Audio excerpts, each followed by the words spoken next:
వివాహం కోసం ఎవరైనా చూస్తున్నారండి? మీ కుటుంబంలో కానీ మీ వాళ్ళకి కానీ ఎవరికన్నా?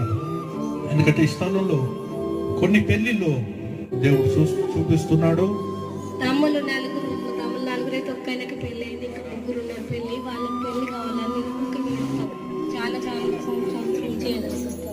సంవత్సరాలు. అవును సార్.